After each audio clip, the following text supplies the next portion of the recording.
Nehemia 13 ayat 1 sampai 31. Pada masa itu, bagian-bagian daripada kitab Musa dibacakan dengan didengar oleh rakyat. Didapati tertulis dalam kitab itu bahwa orang Amon dan orang Moab tidak boleh masuk jemaah Allah untuk selamanya.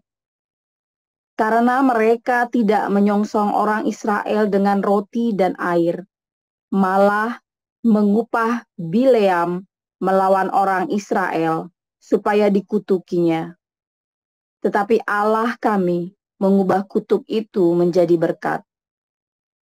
Ketika mereka mendengar pembacaan Taurat itu, mereka memisahkan semua peranakan dari orang Israel. Tetapi sebelum masa itu, Imam Eliasib yang diangkat untuk mengawasi bilik-bilik rumah Allah kami dan yang mempunyai hubungan erat dengan Tobia, menyediakan sebuah bilik besar bagi Tobia itu. Sebelumnya orang membawa ke bilik itu korban sajian, kemenyan, perkakas-perkakas, dan persembahan persepuluhan daripada gandum, anggur, dan minyak yang menjadi hak orang-orang Lewi, para penyanyi, dan para penunggu pintu gerbang, dan persembahan khusus bagi para imam. Ketika peristiwa itu terjadi, aku tidak ada di Yerusalem, karena pada tahun ke-32 pemerintahan Artasasta, Raja Babel, aku pergi menghadap raja. Tetapi sesudah beberapa waktu aku minta izin dari raja untuk pergi. Lalu aku tiba di Yerusalem dan melihat kejahatan yang dibuat Eliasib untuk keuntungan Tobia, sebab bagi Tobia ini telah disediakannya sebuah bilik di pelataran rumah Allah. Aku menjadi sangat kesal, lalu kulempar semua perabot rumah Tobia keluar bilik itu. Kemudian kusuruh tahirkan bilik itu. Sesudah itu kubawa kembali ke sana perkakas-perkakas rumah Allah, korban sajian dan kemenyan.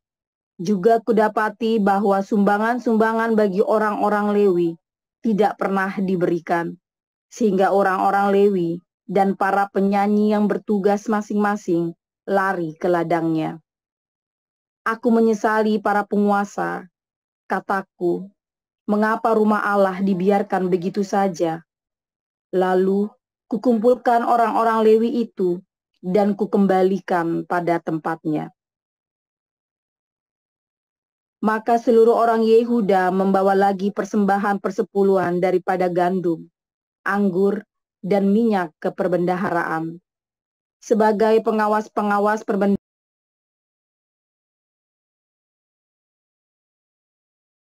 perbendaharaan, kuangkat imam, Selemia, dan Zadok, seorang ahli kitab, dan Pedaya, seorang Lewi, sedang Hanan bin Zakur bin Matanya diperbantukan kepada mereka. Karena orang-orang itu dianggap setia, mereka diserahi tugas untuk mengurus pembagian kepada saudara-saudara mereka. Ya Allahku, ingatlah kepadaku karena hal itu, dan janganlah hapuskan segala perbuatan bakti yang telah kulakukan terhadap rumah Allahku dan segala pelayanan di dalamnya.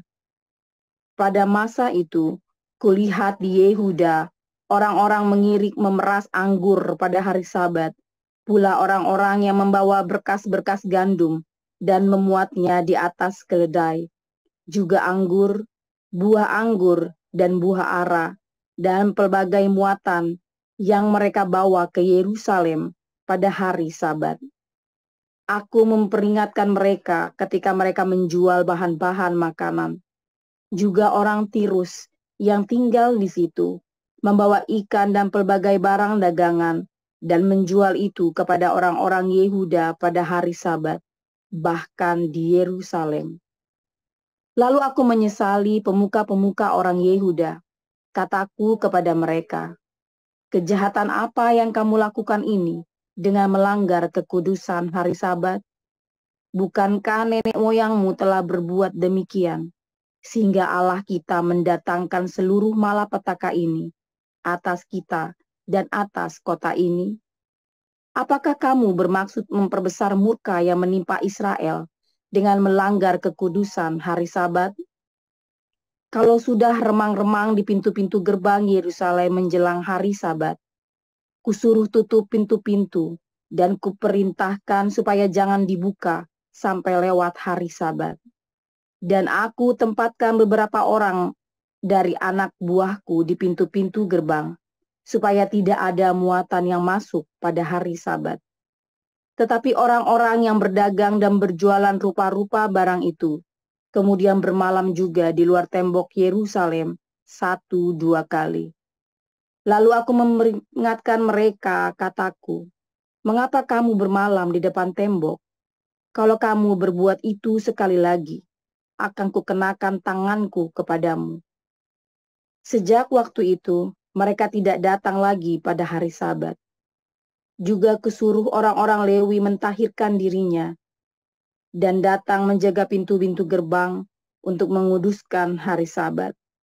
Ya Allahku, ingatlah kepadaku juga karena hal itu, dan sayangilah aku menurut kasih setiamu yang besar. Pada masa itu juga, kulihat bahwa beberapa orang Yahudi memperistri perempuan-perempuan Asdod, perempuan-perempuan Amon, atau perempuan-perempuan Moab.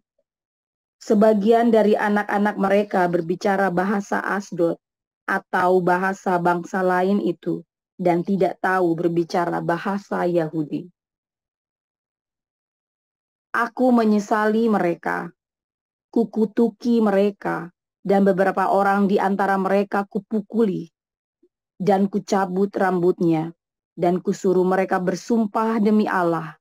Demikian, jangan sekali-kali kamu serahkan anak-anak perempuanmu kepada anak-anak lelaki mereka, atau mengambil anak-anak perempuan mereka sebagai istri untuk anak-anak lelakimu, atau untuk dirimu sendiri.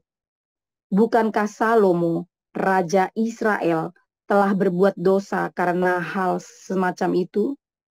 Walaupun di antara begitu banyak bangsa, tidak ada seorang raja seperti dia yang dikasihi Allahnya dan diangkat oleh Allah itu menjadi raja seluruh Israel. Namun dia pun terbawa ke dalam dosa oleh perempuan-perempuan asing itu.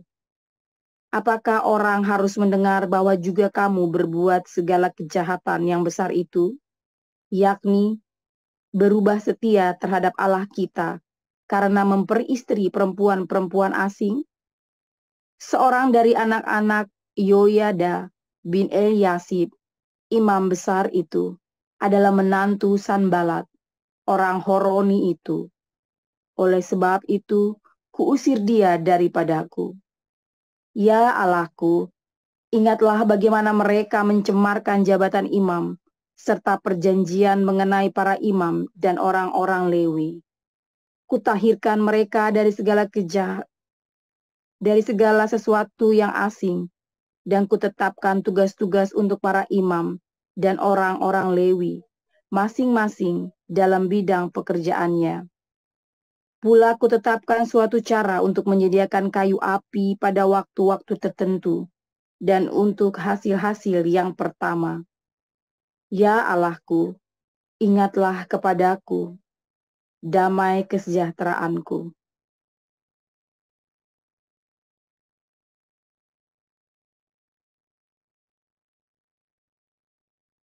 Markus 7. Pada suatu kali, serombongan orang Farisi dan beberapa ahli Taurat dari Yerusalem datang menemui Yesus. Mereka melihat bahwa beberapa orang muridnya makan dengan tangan najis, yaitu dengan tangan yang tidak dibasuh.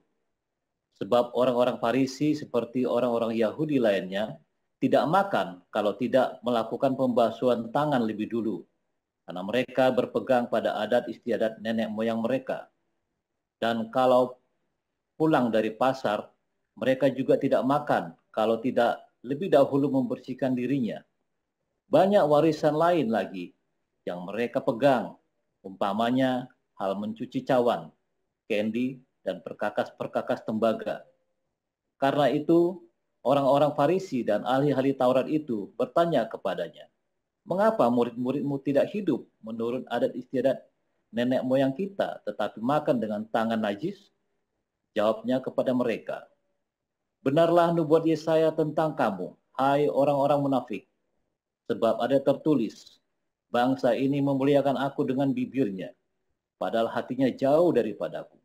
Percuma mereka beribadah kepadaku, sedangkan ajaran yang mereka ajarkan ialah perintah manusia.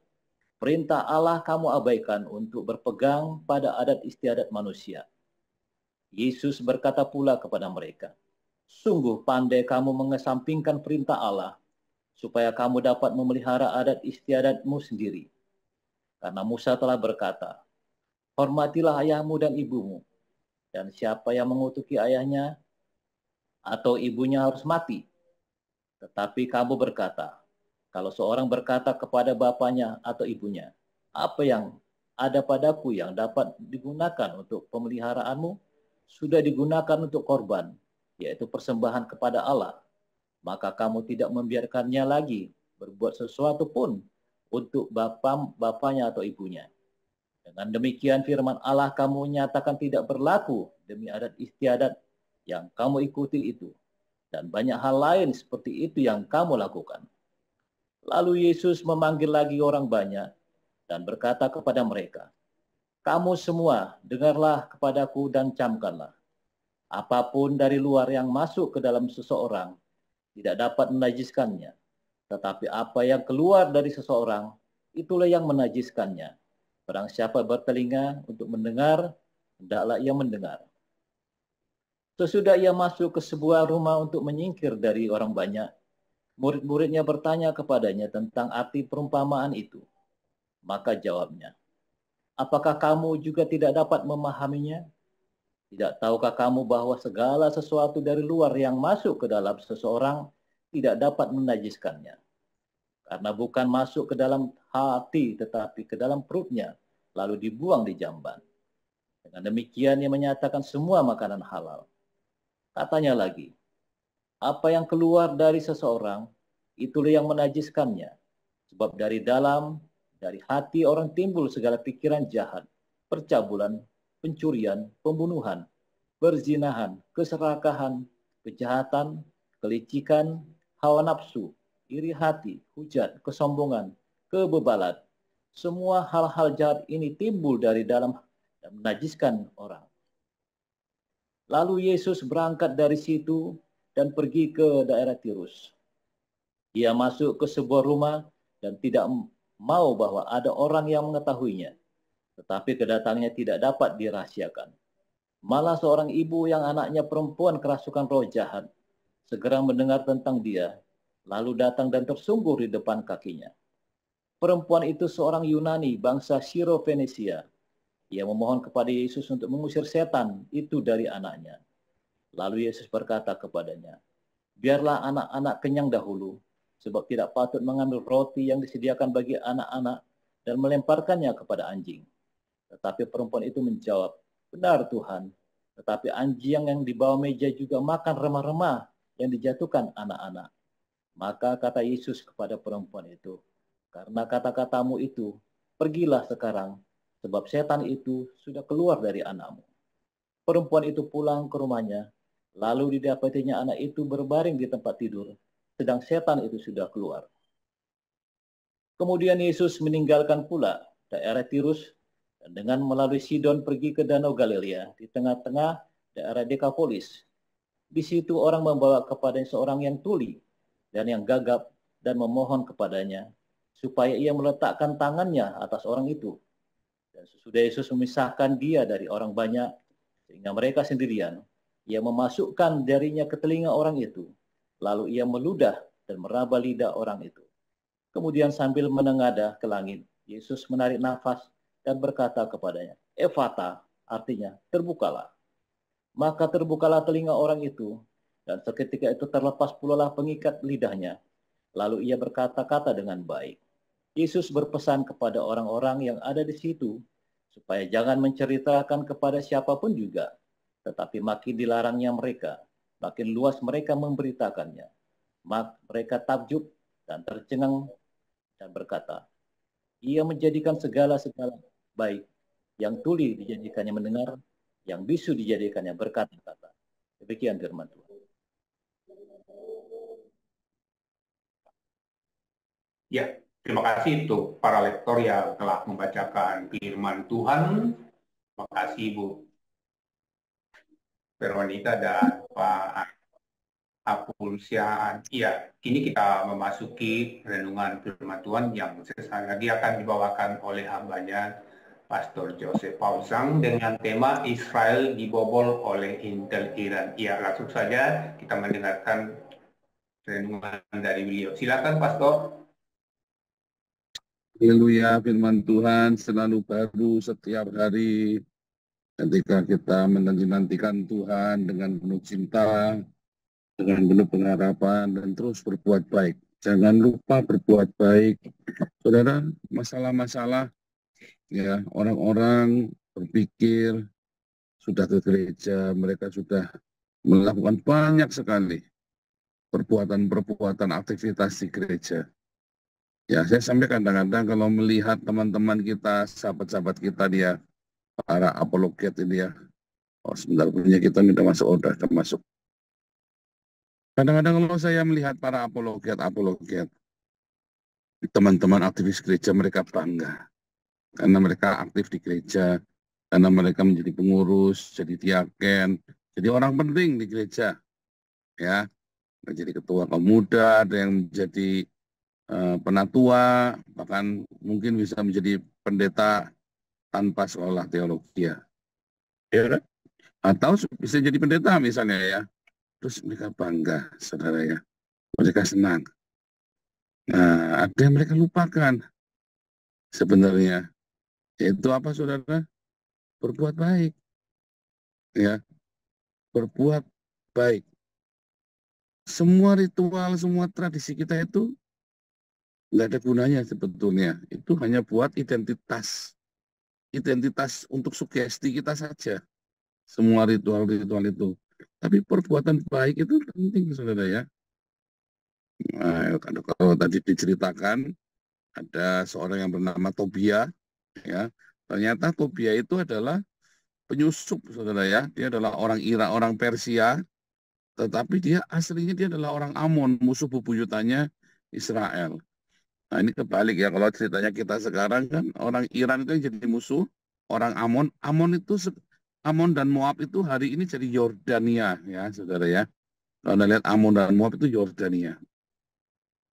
Nah, kalau Anda lihat orang-orang Palestina 60% itu dari Yordania. Nah, sayang kita belum dapat membuktikan bahwa orang Palestina ini adalah keturunan Amon dan Moab. Amon dan Moab ini adalah anak-anak incest Lot sama dua anaknya ya, Amon dan Moab ini ya. Nah, kalau Amon itu sekarang mungkin jadi Aman itu ya. Di daerah Aman, Amon dan Moab. Moab itu jadi Yordania. Nah, tetapi mereka inilah yang kemudian kemungkinan besar menurut saya itu adalah orang-orang Palestina yang ada di West Bank hari ini. Kalau orang Palestina yang ada di Gaza itu orang dari Israel, dari Mesir ya, saudara ya, dari Mesir. Nah, sekarang ada cerita Tobia. Tobia ini adalah orang Persia, ya, tapi dia pejabat Persia, pejabat Iran, tetapi dia adalah orang Amon, ya.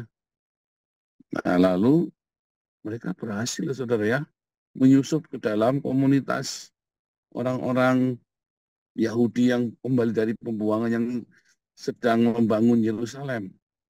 Lalu ada seorang Imam Eliab, itu, saudara ya, yang korup, saudara ya. Dan ada beberapa orang ya yang mengaku-ngaku Yahudi, tetapi mereka korup dan bahkan mereka tidak menghormati hari Sabat. Saudara, menghormati hari Sabat di zaman Nehemia itu sangat penting karena itu adalah ciri khas kultur Israel, kultur Yahudi. Sama seperti kalau Anda pergi ke Prancis, ke Swiss atau ke Jerman, maka Anda akan melihat semua toko tutup, saudara ya. Bukan karena mereka percaya kepada Tuhan Yesus, pergi ke gereja, enggak. Tapi karena kultur dari orang Eropa, hari Minggu itu tutup. Ya, hari Minggu, Deo Minggu, harinya Tuhan katanya ya. Makanya mereka hari Minggu tidak mau berbisnis, tidak mau transaksi keuangan, bayar utang atau dibayar utangnya aja marah mereka. Jadi mereka minta hari Senin atau kalau mau hari sebelum hari Minggu. Nah, itu menarik sekali. Kemudian orang-orang Eropa ini mereka punya satu kultur, yaitu kultur dari yang dibangun oleh gereja. Ya, kultur yang dibangun oleh gereja. Tetapi kultur atau tradisi ini hanyalah sebuah identitas. Identitas sebuah bangsa, identitas sebuah kelompok.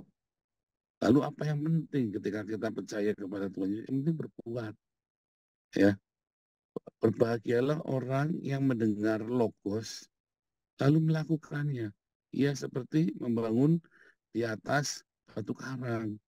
Makanya banyak orang Kristen mudah terombang-ambing hidupnya. Kenapa? Karena dia nggak melakukan. Dia cuman senang aja ada pengajaran-pengajaran yang bagus-bagus. Ya, senang aja kalau ada pengajaran aneh-aneh yang bagus-bagus, yang keras-keras, yang galak-galak, yang pokoknya nyeleneh-nyeleneh, senang aja. Atau pelajaran yang sesuka hatimu deh, apa saja dia senang. Bukan masalah pelajaran itu aneh, keras, ya pedes nih, ini firman Tuhannya pedes nih, bagus nih. Enggak, saudara. Yang penting adalah kamu melakukannya apa enggak. Kamu melakukan apa enggak, saudara. Dan apa yang kamu lakukan itu ritualnya atau maknanya yang kamu lakukan. Lah, masalahnya hari-hari ini saya banyak dikelilingi ya oleh ritual-ritual, orang yang suka cinta dengan ritual. Saya bilang, aduh, kamu ini loh, kamu doa panjang ngalor ngidul ngalar juga nggak bakal didengar sama Tuhan. Wah, sombong kali ya, saudara. Iya, percaya deh. Kalau saya mah kalau doa sama Tuhan sekecap aja Tuhan pasti kabulkan. Wah, sombong kali. Iya, sombong, saudara ya. Saudara, doa panjang-panjang itu gunanya buat apa, saudara? Makanya di kita kalau doa itu dilarang panjang-panjang, maksimum 3 menit ya. Begitu lebih dari 3 menit, di stop nanti sama moderator ya, galak moderatornya. Jadi, ya, doa itu jangan panjang-panjang. Ya, doa itu adalah ungkapan hatimu saja. Ya, kamu bicara panjang-panjang ngalor ngidul seakan-akan Tuhan itu bodoh. Seakan-akan, atau sebenarnya bukan kamu menganggap Tuhan bodoh, kamu merasa kamu lebih pintar dari Tuhan. Atau kamu ini merasa sugesti bahwa kalau doanya panjang itu berarti kamu itu berkenan sama Tuhan. Dulu saya kalau doa sehari 4 jam, saudara ya. Minimum sehari 4 jam, minimum. Rasanya udah dekat sekali sama Tuhan. Padahal makin aneh. Ya, makin aneh saya. Ya, sehari doa 4 jam, mau bayangin saudara ya. Hidupnya udah tegang, saudara. Tiap hari habis pulang sekolah jam 2, ya. Terus itu saya masih bantuin kelilingan roti orang tua saya. Terus berangkat persekutuan doa sampai jam 9, jam 10 malam. Sampai rumah jam 11, ya. Jam 4 pagi saya sudah bangun berdoa 2 jam. Ya, saudara. Jam 4 pagi saya sudah bangun berdoa 2 jam. Lalu pergi sekolah. Dan terus ya, pulang sekolah saya berdoa 1 jam, malam.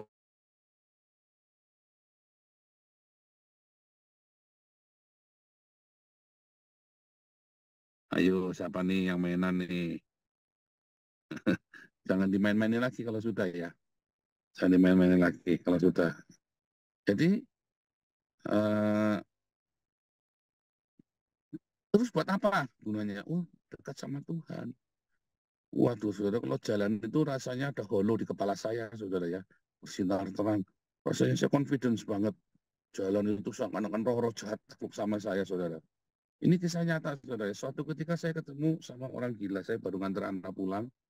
Ya, terus saya ketemu sama orang sakit jiwa, saudara, di jalan. Nah, namanya orang nganter pulang kan nganter pulang saja. Ya, tiba-tiba orang itu, perempuan sakit jiwa ini, datengin saya, nuding-nuding saya. Terus ya, ngamuk-ngamuk meracun, tidak karu-karuan, saudara. Wah, saya langsung praktek di dalam nama Yesus Kristus. Diam kamu, dia bingung, saudara, orang gila ini. Spiritus, Kristus, Brutus. Saya malah dibercandain, saudara, kurang ajar ini, saudara ya. Untung saya nggak digebukin sama orang gila ini ya. Saya pikir saya penuh kuasa sama doanya 4 jam sehari, saudara. Terus saya doa tengging-tengging, syukur para. Ya gila tetap gila saja. Nah, lama-lama saya ngerti, saudara ya.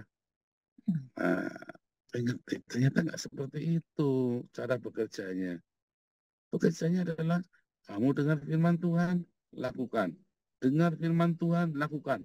Tiba-tiba dengar firman lakukan, itulah yang namanya remat, jadi rema. Kalau kamu dengar logos, lakukan, dengar logos, lakukan, dengar logos, lakukan, itu jadi rema.